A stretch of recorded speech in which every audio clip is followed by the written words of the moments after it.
So today we will do Kohlberg's theory of moral development. So who is Kohlberg? What is Kohlberg's theory of moral development? What is its importance? Who is Kohlberg? So about Kohlberg, Kohlberg's theory proposes that there are three levels of moral development, with each level split into two stages. Kohlberg suggested that people move through these stages in a fixed order and that moral understanding is linked to cognitive development. The three levels of moral reasoning include pre-conventional, conventional and post-conventional. देखिए Kohlberg जो है इन्होंने जो theory दी है moral development की कि बच्चा जैसे बड़ा होता है तो उसके अंदर मोरल वैल्यूज कैसे आती है। जब बच्चा पैदा होता है तब उसके अंदर कोई मोरालिटी नहीं होती, ए मोरल होता है, उसे नहीं मालूम क्या सही है क्या गलत है। What is moral? मोरालिटी क्या है कि हमारे अंदर जो सोसाइटी में रहते हुए कौन सी वैल्यू सिस्टम है, हम किन चीजों को पॉजिटिव मानते हैं और किन चीजों को नेगेटिव मानते हैं। तो वो पॉजिटिव नेगेटिव जो चीजें हैं वो हमारी सोसाइटी ही तय करती है। तो आपके अंदर जैसे कोई छोटा बच्चा है, वो मार्केट में जाता है और वहां पे मान लीजिए ब्रेड पड़ी है, ठीक है, और बिल्कुल 1-2 साल का बच्चा है और उसने वो ब्रेड उठा के खा ली या उठा के जो चॉकलेट उठा के खा लिया, तो क्या वो उसकी मोरल इमोरल है? मतलब वो उसकी मोरालिटी रॉन्ग है? क्या उसने चोरी की है? नहीं, हम नहीं मानेंगे क्योंकि वो बहुत छोटा है। 1-2 साल बच्चे को मालूम ही नहीं है कि बिना पूछे नहीं खा सकते, तो हम उसका कसूर नहीं मानेंगे। हाँ, वही अगर 15-16 साल का बच्चा है और वो जाके शॉप में से ब्रेड उठा लेता है, वो चॉकलेट उठा के खाता है बिना पूछे, तो हम उसको चोरी मानेंगे। Because with time with age आपको समझ आनी शुरू हो जाती है क्या ठीक है क्या गलत है, क्या मॉरली ठीक है क्या मॉरली गलत है। तो पनिशमेंट भी उसके अकॉर्डिंग भी होती है। बिल्कुल छोटा बच्चा है तो उसकी कोई पनिशमेंट नहीं क्योंकि उसको समझ ही नहीं है, लेकिन once you are mature and you are doing the wrong deed तो उसके लिए पनिशमेंट है। सो कोलबर्ग ने जो थ्योरी दी है मोरल डेवलपमेंट की कि बच्चे के अंदर कैसे मोरल डेवलपमेंट होता है, वो 2 स्टेजेस में कहा है। Each level split into 2 stages and जैसे हम स्टेजेस में मूव करते हैं तो मोरल अंडरस्टैंडिंग जो है बेसिकली आपकी कॉग्निटिव डेवलपमेंट से लिंक्ड है। सो 3 लेवल्स जो है वो है pre conventional, conventional and post conventional. So by using children's responses to a series of moral dilemmas, Kohlberg established that the reasoning behind the decision was a greater indication of moral development than the actual answer. तो basically वही है, हमारे अंदर जो भी हम काम कर रहे हैं, जो भी हम डिसीजंस ले रहे हैं, वो हमारे अंदर की मोरल वैल्यूज के अकॉर्डिंगली होते हैं। हमें कई बार ऐसा होता है, हमें बहुत कोई भी चीज बहुत अच्छी लग रही होती है, we want to do that thing और we want to gain that thing, लेकिन हमारी मोरालिटी कहती है, हमारे अंदर की वैल्यूज कहती है कि नो इट इज रॉन्ग। जो हम कहते हैं हमारी कॉन्शियस, जैसे कहते हैं हमारी कॉन्शियस नहीं अलाउ कर रही, हमारी कॉन्शियस नहीं मान रही, तो दैट इज योर मोरालिटी। तो वो बचपन से लेके अब तक आप कैसे ग्रो अप हुए हैं, आपके अंदर कौन सा वैल्यू सिस्टम रहा है, तो उस तरह से आपकी मोरालिटी बनती है। So what is Kohlberg's theory? Lawrence Kohlberg's stages of moral development constitute an adaptation of a psychological theory originally conceived by the Swiss psychologist Jean Piaget. सबसे पहले जीन पियाजे ने दी थी, तो उसके अकॉर्डिंगली कोलबर्ग ने आगे किया। Kohlberg began work on this topic while being a psychology graduate student at the University of Chicago in 1958 and expanded upon the theory throughout his life. The theory holds that moral reasoning is a necessary but not sufficient condition for ethical behavior. Has 6 developmental stages, each more adequate at responding to moral dilemmas than its predecessor. Kohlberg followed the development of moral judgment for beyond the ages studied earlier by Piaget, who also claimed that logic and morality develop through constructive stages. Expanding on Piaget's work, Kohlberg determined that the process of moral development was principally concerned with justice, and that it continued throughout the individual's life, a notion that led to dialogue on the philosophical implications of such vision. देखिए, अगर आपका cognitively आपका mind सही है, आपका intellectual growth है, तभी आप मोरल वैल्यूज को समझ पाओगे। आपको समझ आएगी कि हाँ, हमें ये सब काम क्यों नहीं करना। अगर आप इंटेलेक्चुअली ही आपका माइंड नहीं डेवलप, तो आपकी मोरालिटी भी कहीं ना कहीं शैटर्ड होगी। सो जो intellectual level is very important for morality, और इंटेलेक्चुअल लेवल ही आपकी मोरल वैल्यूज को ऊपर लेके आप राइट वैल्यूज को अपने ऊपर लेकर जाते हो और एथिक्स के साथ रहते हो। ठीक है, तो कोलबर्ग ने जो थ्योरी दी है वो बेसिकली जीन पियाजे ने जो थ्योरी दी थी उससे उसने अपनी लाइफ में आगे काम किया, उसके आगे कोलबर्ग ने मोरल डेवलपमेंट थ्योरी प्रेजेंट की। So the six stages of moral development occur in phases of pre-conventional, conventional, and post-conventional morality. For his studies, Kohlberg relied on stories such as the Haynes dilemma and was interested in how many individuals would justify their actions if placed in similar moral dilemmas. He analyzed the form of moral reasoning displayed rather than its conclusion and classified it one of the six stages. There have been critics of the theory from several perspectives. Arguments include that it emphasizes justice to the exclusion of other moral values, such as caring, that there is such an overlap between stages that they should more properly be regarded as domains, or that evaluations of the reasons of moral choices are mostly post hoc rationalizations by both decision makers and psychologists of intuitive decisions. देखिए, जो moral development की theory Kohlberg ने दी थी, उसने बहुत सारे experiments किए थे। ठीक है, और कई बार जैसे उसने ग्रुप ऑफ पीपल ले लिया और मोरल रीजनिंग दी कि आपने ये डिसीजन क्यों लिया, उसके पीछे क्या रीजन है। तो वो जो मोरल रीजनिंग थी वो काफी डिफरेंट थी लोगों की। हर इंसान की मोरल रीजनिंग जो है वो डिफरेंट है। आप अपनी लाइफ में किस तरह से बड़े हो रहे हो, कौन सी वैल्यूज के साथ बड़े हो रहे हो, तो उसके अकॉर्डिंगली आपकी मोरल रीजनिंग भी है। तो इस तरह से बढ़ते हुए उसने काफी एक्सपेरिमेंट्स किए। A new field within psychology was created by Kohlberg's theory, and according to Hagblum et al. Study of the most eminent psychologists of the 20th century, Kohlberg was the 16th most frequently cited in introductory psychology textbooks throughout the century, as well as the 30th most eminent. Kohlberg's scale is about how people justify behaviors, and his stages are not a method of ranking how moral someone's behavior is. There should be a correlation between how someone scores on the scale and how they behave. The general hypothesis is that moral behavior is more responsible, consistent, and predictable from people at higher levels. देखिए, छोटे बच्चे जो होते हैं वो बिल्कुल, उनका जो माइंड होता है वो बस उन्हें मालूम है ये सही है ये गलत है। मम्मी ने कहा कि ये गलत है, पापा ने कहा ये गलत है, ये ठीक है, तो उसके अकॉर्डिंगली चलते जैसे उनके पेरेंट्स कहते हैं। लेकिन वंस यू ग्रो अप, जब आप मेच्योर हो जाते हो, आपकी एजिंग आती है, then you come to know कि क्या रियल में सही है और क्या रियल में गलत है। तो वो जो रियलिटी है राइट एंड रॉन्ग की, वो विद एज विद एक्सपीरियंस बनती है। ठीक है, तो पहले हम इन्फ्लुएंस में होते हैं पेरेंट्स के या टीचर्स के, तो उसके अकॉर्डिंगली हमारी वैल्यू सिस्टम बनना तो वहीं से शुरू होता है ऑलरेडी। क्योंकि कोई भी चीज हम सीखेंगे सबसे पहले हम कॉपी ही करेंगे। जब हम कॉपी करते हैं, जो फर्स्ट स्टेप है, अगर हम बच्चे को भी पढ़ाते हैं, बिल्कुल छोटे बच्चे को भी, तो वो भी कॉपी करके ही ए सीखेगा, अपने आप से ये नहीं सीखेगा।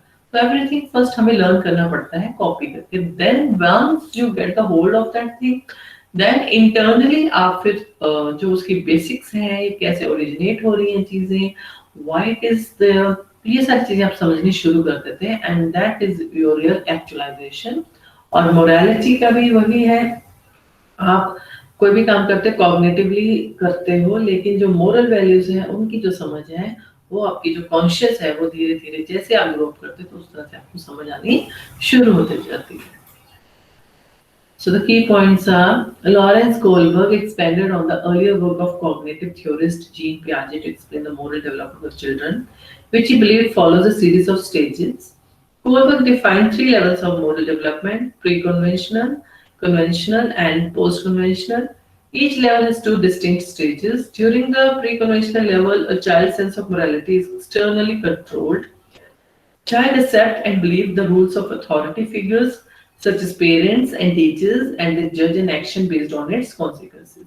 तो जो प्री कन्वेंशनल लेवल है उसमें जो चाइल्ड है वो बिल्कुल उसकी मोरालिटी जो है, क्या सही है क्या गलत है, कंप्लीटली कंट्रोल है पेरेंट्स के हाथ में और टीचर्स के हाथ में। वो वही काम करते हैं जो पेरेंट्स कहते हैं, जो टीचर्स कहते हैं।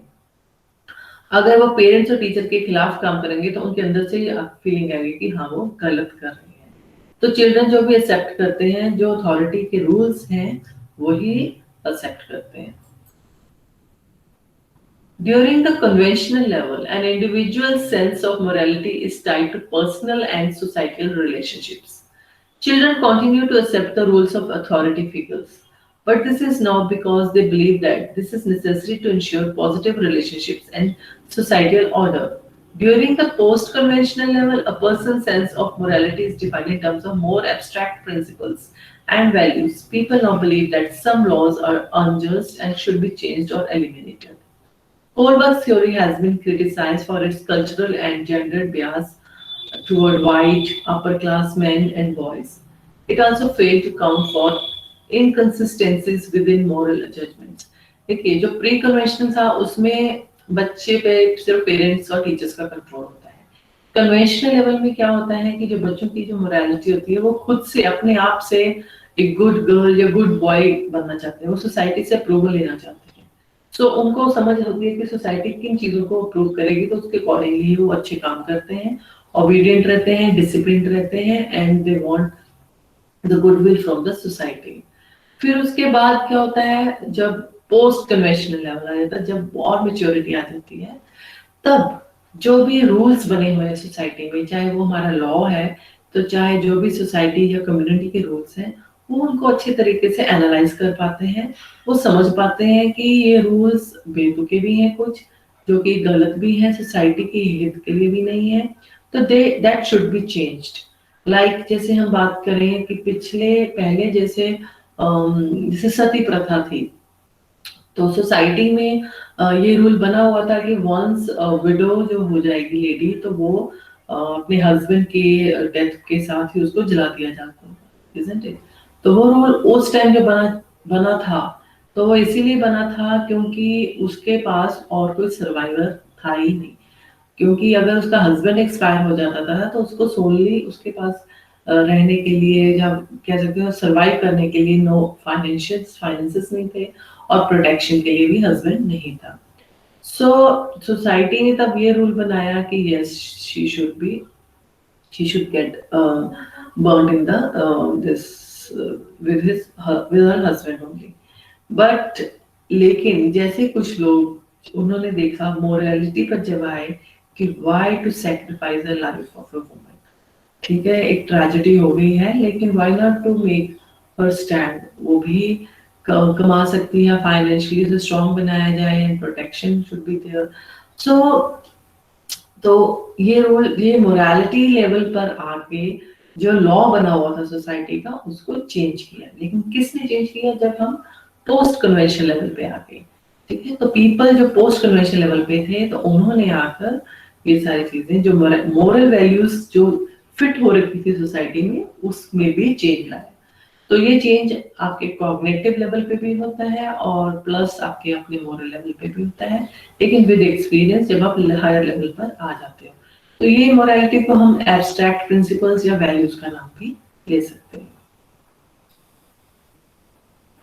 So origin, Jean Piaget's two-stage theory of moral judgment marked a divide between the way children younger than 10 and those 10 and older think about morality. While younger children looked at rules as fixed and based their moral judgments on consequences, older children's perspectives were more flexible and their judgments were based on intentions. However, intellectual development doesn't end with Piaget's stages of moral judgment ended, making it likely that moral development continued as well. Because of this, Kohlberg felt Piaget's work was incomplete. He sought to study a range of children and adolescents in order to determine if there were stages that went beyond those proposed by Piaget. Piaget ने जो काम किया था वो basically cognitive development ने किया था, उसके साथ वो मोरल डेवलपमेंट भी करा था। तो जो पियाजे का काम था वो एक स्टेज पर आगे जो अडल्ट हो जाता है बच्चा तो वो रुक जाता है। लेकिन कोलबर्ग ने ये फील किया कि नहीं, आगे भी उसकी ग्रोथ होती है इन मोरल एस्पेक्ट्स। तो जैसे ही आप बढ़ते जाते हो तो आपकी मोरालिटी लेवल भी चेंज होता जाता है। Kohlberg's research method. Kohlberg utilized Piaget's method of interviewing children about moral dilemmas in his research.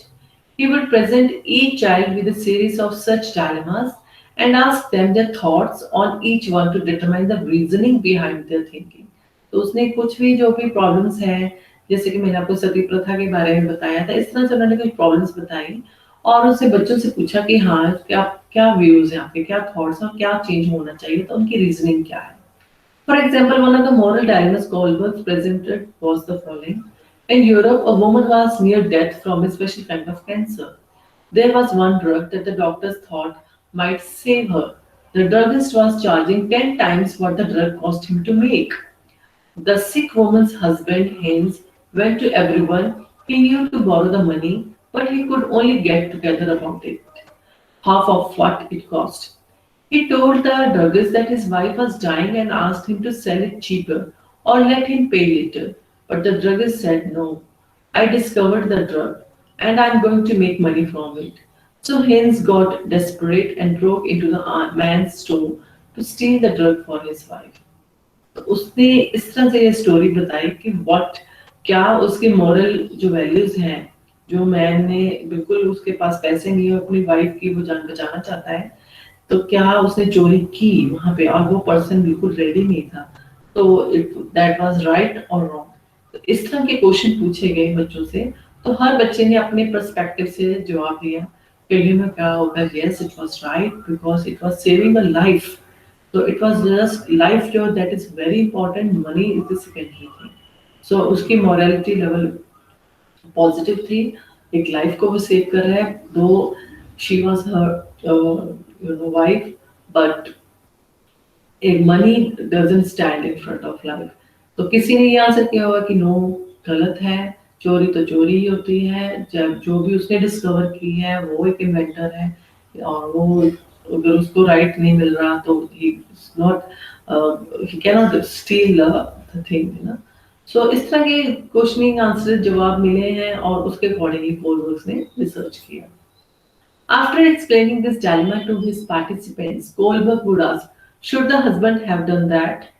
He then continued with a series of additional questions that would help him understand why the child thought Haynes was right or wrong to do what he did. After collecting his data, Kohlberg classified the responses into stages of moral development. Kohlberg interviewed 72 boys in Suburban, Chicago for his study. The boys were 10, 13, or 16 years old. Each interview was approximately 2 hours long, and Kohlberg presented each participant with 10 moral dilemmas during that time. तो इस तरह से उसने 17 boys लिए, 10, 13 और 16 साल की उम्र के बच्चे थे और 2-2 घंटे के इंटरव्यूज लिए हैं और उनके अलग अलग व्यूज कलेक्ट किए हैं.